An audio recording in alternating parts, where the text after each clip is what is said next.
నమస్కారం. రేపటి విశిష్టతని ఇప్పుడు చూద్దాం. రేపు 25వ తారీఖు మే నెల 2025వ సంవత్సరం ఆదివారం. శ్రీ విశ్వావసు నామ సంవత్సరం ఉత్తరాయణం వసంత ఋతువు కృతికా కార్తె.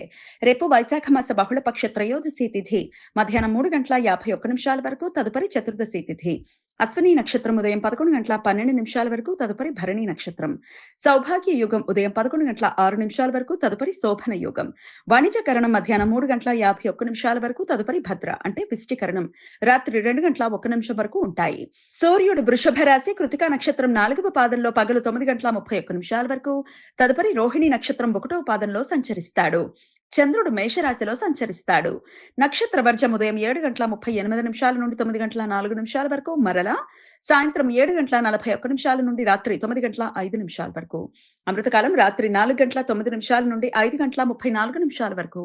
హైదరాబాద్ ప్రాంతం వారికి రేపు సూర్యోదయం ఉదయం 5:42 సూర్యాస్తమయం సాయంత్రం 6:45 చంద్రోదయం రాత్రి తెల్లవారుజామున 4:32 చంద్రాస్తమయం సాయంత్రం 4:57 అభిజిత్ ముహూర్తం పగలు 11:47 నుండి మధ్యాహ్నం 12:39 వరకు.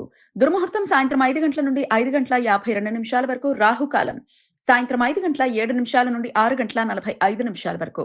గుళిక కాలం మధ్యాహ్నం 3:29 నుండి సాయంత్రం 5:07 వరకు. యమగండం మధ్యాహ్నం 12:13 నుండి 1:51 వరకు. రేపు మాస శివరాత్రి.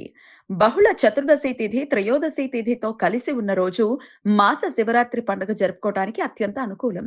ప్రతి బహుళపక్ష చతుర్దశి తిథి రోజు శైవ భక్తులు ఉపవాసం ఉండి శివునికి రుద్రాభిషేకం చేస్తారు. ఆదివారం అశ్విని నక్షత్ర కలయిక ఉండటం వలన సర్వార్థ సిద్ధి యోగం రేపు సూర్యోదయం నుండి పగలు 11:12 మధ్య కాలంలో ఏర్పడుతుంది. ఈ సమయంలో నూతన వ్యాపార ప్రయత్నాలు చేయడానికి, కొత్త పనులు ప్రారంభించడానికి అనుకూలం. నిరయన రవి రోహిణి నక్షత్రంలో రేపు ఉదయం 9:31 ప్రవేశిస్తాడు. అప్పటి నుండి రోహిణి కార్తె ప్రారంభమవుతుంది. ఈ సమాచారాన్ని మనకందించిన వారు మేడికొండూరు విశ్వనాథ్ ప్రసాద్ గారు. ఆయనకు కృతజ్ఞతలు తెలియజేస్తూ శివనామ స్మరణతో సమస్త సన్మంగళాని భవంతు. నమస్కారం.